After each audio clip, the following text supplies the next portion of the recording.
않다. 그죠? 중요하다 말씀드렸고요. 자, 모든 ELS는 원금 보장형과 원금 비보장형을 명시해야 됩니다. 명시.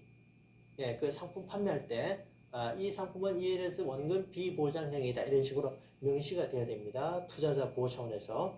자, 만기시 주가가 일정 수준을 상회하였는지 여부에 따라 사전에 정한 두 가지 수익 중에 한 가지를 지급하는 게 뭐다? 네, 네 가지.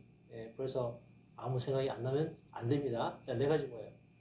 knockout, bull spread, 디지털, 리버스 컨버티블인데 둘 중에 하나는 네, knockout이 아니라 디지털이 되죠. 이렇게 구분을 하면 되겠습니다. 네, 이 정도는 뭐 ELS를 다 알아야 되는 거죠. 좀 무게 있는 문제가 되겠습니다. 자, 그 다음에 이제 신탁으로 들어가겠습니다. 신탁. 신탁을 이제 아까 그 ELT를 얘기할 때, 그죠? T자가 트러스트다.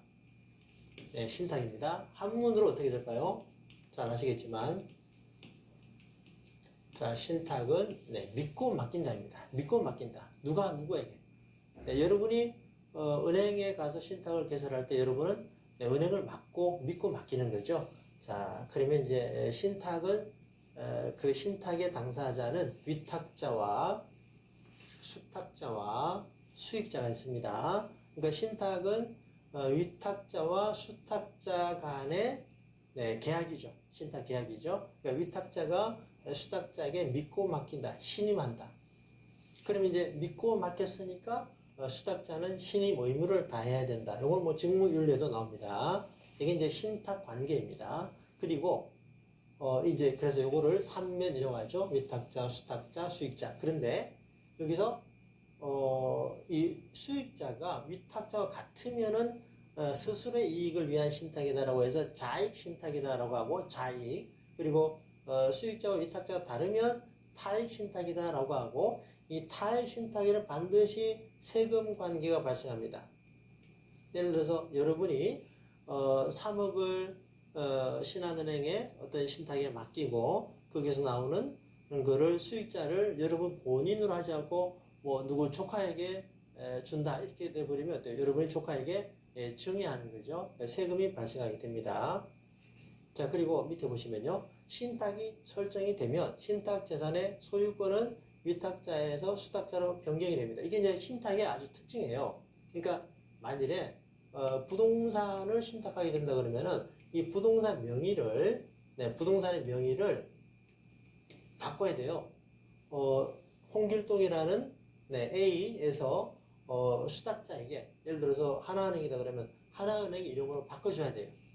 신탁할 때는 이 법적인 소유권을 변경하기 때문에 여기서 발생하는 것이 바로 신탁 재산의 독립성이고요. 매우 중요합니다. 신탁 재산의 독립성. 잠시 뒤에 또 설명을 드리게 되죠. 자, 그래서 여기서 이제 법적인 소유권을 넘겨주는데, 자, 수탁자는 수익자를 위해서 신탁 재산을 소유하는 것이죠. 그러니까 법적인 소유권을 넘겨주지만 이 넘겨주는 의미가 뭐예요? 안전하게 운영해라 라는 뜻이지 수탁자에게 그냥 주는 게 아니잖아요. 수탁자는 넘겨받은 이 재산을, 신탁 재산을 잘 관리하고 운영해서 누구에게 돌려줘야 돼요?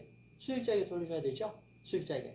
네, 그래서 최종적으로 누가 수익자가 가져가는 거죠. 그래서 신탁 중일 때는 수탁자의 것도 아니고 수익자의 것도 아니다. 신탁 중일 때는 신탁 중인 재산에 대해서는 수탁자의 것도 아니고 수익자의 것도 아니기 때문에 독립성이 있다. 강제 압류도 안 되고 이렇게 독립성을 유지해야 됩니다. 독립성이 인정이 됩니다. 자, 그러면 이제 신탁 상품의 분류에 대해서 보겠습니다. 신탁 상품은요, 크게 돈으로 맡기면은 금전 신탁입니다. 그리고 재산으로 맡기면은 재산 신탁이에요. 그러니까 아주 간단하죠. 돈으로 맡기면 금전이고요. 돈이 아닌 재산의 형태, 운용 현상 그대로 수익자에게 교부할 수 있는 겁니다. 만일 부동산 신탁이 됐다. 부동산 그대로 돌려줄 수 있는 거죠. 자, 이 재산에는 유가증권이 있고 금전 채권이 있고요. 동산 신탁이 있고 부동산이 있습니다. 부동산이 아닌 게 동산이 되죠. 자, 그리고 이제 금전 신탁은요. 특정 금전 신탁. 아까 이제 특정 금전 신탁 안에 ELS를 포함하는 게 뭐다? ELT라고 말씀드렸죠. 자, 그리고 특정하지 않은 거를 불특정 금전 신탁이라고 합니다. 신탁은 말이죠. 자, 앞에 잠깐 가겠습니다. 위탁자가 수탁자에게 신임하고 이제 신탁을 설정하면은 운용 방법을 어떻게 운용을 해달라고 지시합니다. 네, 위탁자가 수탁자에게 운용 방법을 지시를 해요. 이게 특징이죠. 어떻게 해달라. 그죠? 이게 이제 특징입니다. 특정 금전 신탁이 되는 건데, 이제 불특정은 이제 못하는 게 원칙입니다. 그런데 연금 신탁의 경우는, 연금 신탁 어때요? 동일한 상품이잖아요. 내가 가입하든 여러분이 가입하든 뭐 수많은 직장인들이 가입하는 이 연금 신탁이 다 어때요? 같은 상품이기 때문에 연금 신탁은 별도로 특정하지 않아요. 운용 방식은. 그래서 불특정입니다. 그리고 이제 불특정은 연금이 유일합니다. 그리고 연금이 이제 유일하고요. 불특정은 연금 신탁이 유일하다 이렇게 보시면 되고, 또 연금 신탁은 어때요? 노후 보장을 위해서 가입하는 거기 때문에 아주 특별하게 원금 보전해 줍니다. 원금 보전. 그래서 신탁은 본질적으로 실적 배당이기 때문에 예금자 보호가 안 되는 게 맞죠. 그렇지만 연금 신탁에 한해서 예금자 보호가 됩니다. 네, 시험에 잘 나오죠. 자, 그리고 이제 신탁 중에서 특정 금전 신탁 중에서 어때요? ELT는 여러 차례 말씀드리고 있죠. ELS를 포함하면 ELT가 되고, 특정 금전 신탁 안에서 뭐 CD라든가 RP라든가 뭐 표지의미라든가 단기금융 상품 위주로 이렇게 운용을 하게 되면은 네, 어때요? MM자, 모니터링 마켓 트러스트, MM자가 들어가면은 수시 입출이 된다 말씀드렸죠. 그래서 특정 금융 신탁을 기반으로 해서 MMT가 설계될 수도 있고 ELT가 설계될 수도 있다. 이렇게 이해를 하시면 되겠습니다. 그리고 이제 금전 채권 신탁은요, 요거는 금전이 아닙니다. 금전 채권. 일종의 어때요? 돈 받을 권리인 거죠. 차용증을 가지고 있다 이렇게 이해를 할 수도 있는데, 그죠? 금전 채권 신탁은 추심을 열심히 해달라가 아니라, 그 금전 채권을 바탕으로 좀 자산을 유동화하고 싶을 때, 금전 채권 신탁에 가입을 한다 이렇게 이해를 하시면 되겠습니다. 자, 아까 이제 말씀드린 대로 신탁 재산의 특징입니다. 신탁 재산에 대한 강제 집행을 금지가 된다. 신탁 재산은 수탁자의 파산 재산이나 상속 재산에 포함되지 않는다. 신탁 재산에 속하는 채권과 신탁 재산에 속하지 않는 채무는 상계할 수 없다. 이게 다 어디서 나오는 것이다? 신탁 재산의 독립성이 있기 때문에 이러한 세 가지 현상이 있다는 겁니다. 자, 이거 워낙 중요하기 때문에 자, 다시 한번 설명드립니다. 위탁자가 수탁자에게 신탁을 설정합니다. 그러면은 신탁을 설정할 때 어때요? 법적인 소유권을 넘겨줘야 되죠. 명의 이전해줘야 됩니다. 자, 그 신탁 중인 재산은 명의는 이 수탁자에게 있지만 결국은 수익자의 것이죠. 그래서 신탁 중일 때는 수탁자의 것도 아니고 수익자의 것도 아니에요. 그래서 법적으로 아주 독립적으로 이 신탁 재산이 보존이 돼야 되거든요. 그래서 강제 집행이 안 되고, 또 수탁자가 만일에 파산할 수도 있죠. 그죠? 그러면 원래 이제 기업이 파산하게 못돼요. 자산 부채 다 통쳐서 그죠? 정리하는데 이 신탁 재산은 파산 재산에 편입되면 안 되는 거죠. 왜냐하면 법적으로 수탁자의 거지만 수익자의 거기 때문에, 그래서 파산 재산에 편입이 되면 안 되는 것이고, 자, 수탁자가 개인이라 했을 때는 만약에 사망 시에 상속 재산이 들어가면 안 돼요. 그러니까 수탁자의 상속인이 상속할 수 있다 이러면 틀린 겁니다. 이거 시험에 잘 나오는데, 만일에 이제 이 그 상속 재산 수익자는 상속할 수 있어요. 수익자는. 그러나 수탁자의 상속인은 상속할 수 없습니다. 이 본질적으로 수탁자의 것이 아니기 때문에. 자, 그렇게 구분하면 되고요. 신탁 중인 재산이 채권이고요. 만일에 이제 신탁이 아닌 그 중에서 채무가 있다라고 할 때, 이 두 개를 상계해버리면, 예를 들어서 여기서 10억이 있고 채무가 7억인데, 그러면 신탁 중인 때 이거 상계해버리면 그 상계하고 3억만 준다 이러면은 누가 신탁을 하겠습니까? 신탁은 이러한 모든 그 주변 여건으로부터 보호받을 수 있도록 신탁 재산의 독립성을 인정해 준다는 거죠. 그래서 이제 신탁을 이제 활성화시키는 거죠. 이렇게 신탁 재산의 독립성 좀 중요한 개념입니다. 뭐 결과는 그렇게 어렵지 않아요. 다시 강제 집행은 금지가 된다. 안전하게 보호해야 되니까. 그리고 수탁자의 파산 재산이나 상속 재산에 포함되지 않는다. 이 수탁자 맞는데 만일에 이 자리에 수익자가 들어가면 어때요? 수익자는 상속할 수 있다 이겁니다. 틀린 게 됩니다. 자, 그리고 뭐 약간 유치하긴 하지만 이 문장을 반대로 또 낼 수 있어요. 신탁 재산에 속하는 채무와 신탁 재산에 속하지 않는 채권은 상계하셨다. 이거는 아예 없습니다. 자, 그리고 이제 이건 뭐냐면 물상 대위성인데요.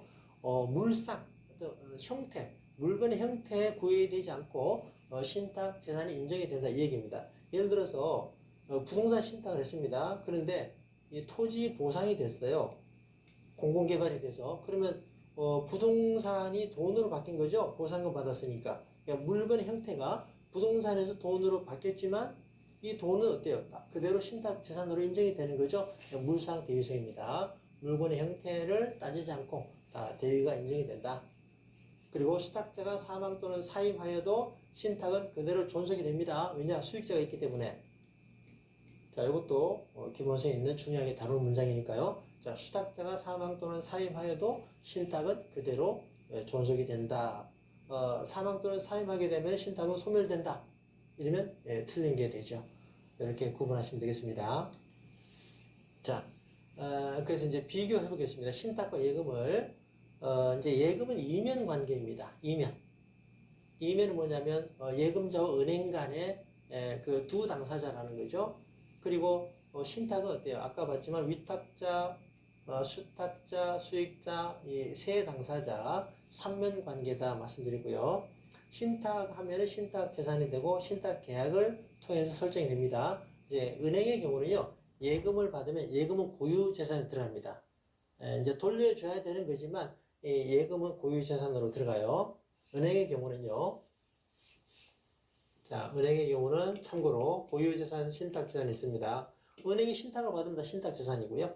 예금은 고유재산이다. 그리고 이제 소비임치계약은 이것도 아주 뭐 디테일한 부분입니다만, 그냥 임치계약은요, 이런 거예요. 자전거를 내가 맡겠다 이러면, 자전거 보관하는 사람이 자전거를 그대로 돌려줘야 돼요. 물건을 그대로. 이게 임치인데, 소비는 이제 앞에 금전이 들어가 있습니다. 금전을 넣어도 되고 안 넣어도 되고, 돈은 어때요? 돈 100만 원 받았는데 이 200만 원 구분할 필요가 없는 거죠. 그러니까 돈은 쓰고 나서 그 금액에다 이자 붙여서 주면 되는 거죠. 이게 이제 소비 임치 계약이다. 소비해도 된다. 소비하고 나중에 주면 되는 거니까. 예금은 소비 임치 계약입니다. 간혹 뭐 사지선다 중에 하나 뭐 들어갈 수도 있는 뭐 그 정도인데 아주 중요한 부분은 아닙니다. 자, 그리고 이제 신탁과 펀드를 비교해 보면은 삼면은 똑같아요. 위탁자, 수탁자, 수익자. 그런데 위탁자가 다르죠. 그리고 이제 펀드는 투자신탁 계약이고요. 법적으로 이제 투자신탁이라고 하죠. 자, 그리고 이제 보수를 보면은 신탁은 신탁 보수 하나인데 펀드는 어때요? 여러분이 펀드에 투자하게 되면요 내는 돈이 많아요. 판매업자에게 판매 보수 줘야 되죠. 운용업자에게 운용 보수 줘야 되죠. 또 보관자, 수탁자에게 신탁 보수, 수탁 보수도 줘야 됩니다. 이게 하나이고요. 이거 좀 구분하시고, 이제 펀드는 위탁자가 펀드를 설정한 사람이죠. 그래서, 집합투자업자입니다. 네, 이제 옛날 말로는 자산운용회사죠. 흔히 하는 말로. 자, 여기는 이제 고객입니다. 고객. 아시겠죠? 그러니까 삼면은 동일하지만 위탁자가 다르다. 여기서 이제 신탁과 펀드가 차이가 난다라고 구분하시면 됩니다. 자, 예제 보겠습니다. 예금은 이면 관계이지만 신탁과 펀드는 모두 삼면 관계다. 맞죠? 삼면 관계상 신탁과 펀드의 위탁자는 집합투자업자는 말한다. 방금 설명드린 대로 어때요? 신탁의 위탁자는 저도 될 수 있고 여러분도 될 수 있는 거죠. 신탁을 설정하기만 하면. 자, 펀드 가입 시에는 운용 보수내야 되고 판매 보수내야 되고 수탁 보수내야 되고 자, 모두 지급하지만 신탁은 신탁 보수만 지급하면 된다. 이제 펀드에서 운용 보수, 판매 보수 뭐 등등은 금융상품 과목 안에 이제 펀드 수업 시간에 펀드 학습 때 또 확실히 배우게 됩니다. 펀드의 경우 보관을 엄격히 분리해야 하지만 신탁은 운용과 보관을 신탁회사가 담당한다. 네, 맞죠? 자, 이게 틀린 게 됩니다. 자, 삼면 관계는 동일하지만 위탁자가 다르다라는 겁니다. 마지막 그 4분 다음 더 설명드릴까요? 그러니까 펀드는 이제 위탁자 운용을 하고 수탁자는 그냥 관리만 하는 거죠. 보관. 근데 이제 신탁에서 수탁자는 어때요? 다 하죠. 운용도 하고 보관도 하고 이 차이를 말하는 겁니다. 연금저축신탁. 연금저축신탁은 자, 특정과 불특정으로 구분했을 때 어디 들어가요? 불특정에 들어가죠. 그리고 단독 운용과 합동 운용이 있습니다. 단독 운용, 합동 운용은요. 요거는 이제 그 앞에는 제가 설명드리지 않았습니다만 기본서에 있어요. 자, 지금 설명드리면 단독은 뭐냐면은 자, A와 B나 뭐 C 이렇게 신탁을 설정한 사람들이 특정을 했다 그러면요. 각각 특정이 다를 테니까 당연히 단독으로 운영을 해야 되죠. 자, 그런데 불특정의 경우는요. 이 A, B, C 다 합쳐서 이렇게 운영하는 겁니다. 예, 그 이제 특정은 단독이고 불특정은 합동이죠. 근데 이제 불특정 금전신탁이 이제 없는 게 원칙인데 예외적으로 유일하게 연금에만 적용이 되는 거거든요. 왜 불특정이나 합동을 같은 겁니다. 따지면 불특정 합동이 있는 거니까 왜 이거를 불허하냐면은 신탁을 합동해서 운영하게 되면은 펀드와 다를 바가 없다라는 거죠. 펀드와 같다는 얘기입니다. 그런데 펀드와 신탁은 금융투자업으로 어때요? 분리되어 있는 거니까. 그죠? 집합투자업과 신탁은 분리되어 있는 거잖아요. 그래서 인정하지 않는 겁니다. 그렇지만 이제 노후의 어떤 보장을 위한 연금에 한해서 불특정 인정한다 그 얘기입니다. 그래서 연금은 불특정이고 합동이 됩니다. 답이 4번입니다. 자, 연금 저축 신탁에만 예외적으로 이렇게 인정이 된다. 자, 기본서 문제입니다. 금전 신탁에 대한 설명이다. 가장 거리가 먼 게 뭐냐? 운용 방법은 신탁 계약 및 법령 범위 내에서 정해진다. 원칙적으로 원금 및 수익에 대해서 보장할 의무가 없다. 실적 배당이니까 실적 배당한다. 이 3번 같은 얘기입니다. 계약 관계인은 은행과 고객의 양자 관계 아닌 거죠. 요건 이제 이면 관계를 말하는 거죠. 네, 이면. 자, 신탁은 3면 관계인 거니까 답이 4번이 됩니다. 기본서가 요구하는 이해 수준이 이 정도다. 이렇게 감을 잡으시면 되겠습니다. 한 번 더 보시고요. 자, 그리고 이제 요거는 기출 문제입니다. 신탁 상품이다. 신탁 재산은 수탁자의 상속 재산, 수탁자의 파산 재산에 속하지 않는다. 맞죠? 수탁자. 그죠? 신탁 재산에 대한 강제 집행 및 경매는 불가하다. 왜? 독립성이 인정이 되기 때문에. 신탁 재산인 채권과 다른 채무와의 상계는 금지가 된다. 그죠? 이렇게 하지 않으면 누가 신탁을 하겠습니까? 신탁의 수탁자가 사망 또는 사임할 경우 신탁은 소멸된다가 아니라 앞에서 말씀드렸잖아요. 존속이 된다. 네. 자, 예시 하나 더 보겠습니다. 고객이 소유하고 있는 부동산의 소유권을 신탁업자에게 이전하고 신탁 등기하고 수익권 증서를 발급받아서 이를 근거로 대출을 받을 수 있는 신탁. 이게 이제 담보 신탁입니다. 자, 부동산에는 이제 관리 신탁이 있고, 관리 신탁이 있고, 처분 신탁이 있고, 담보 신탁이 있는데, 관리 신탁에 이제 갑종과 을종이 있어요. 을종은 이제 그 소유권만 관리하는 거고요. 갑종의 경우는 소유권 외에도 예를 들어서 이 부동산의 어떤 가치 디벨로핑을 위해서 리모델링을 해야 된다라든가 임대인의 어떤 구성을 바꾼다든가 임차인 구성을 등등 종합적으로 관리하는 겁니다. 그래서 갑종이죠. 종합적으로. 여기는 소유권만 관리하는 거고요. 처분은 이제 부동산을 신탁해서 대신 처분해 주는 거죠.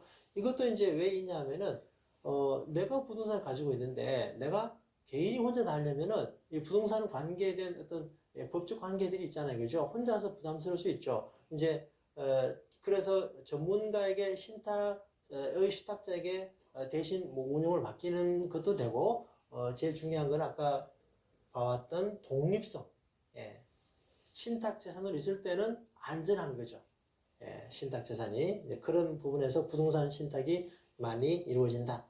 자, 담보 신탁이 이제 좀 여기서 좀 중요한 내용입니다. 그러니까 부동산 담보 신탁은 부동산을 신탁을 하고 거기에 대한 이렇게 소유권을 이전해주고 신탁 등기하고 여기서 증서를 받아서 대출할 수 있다.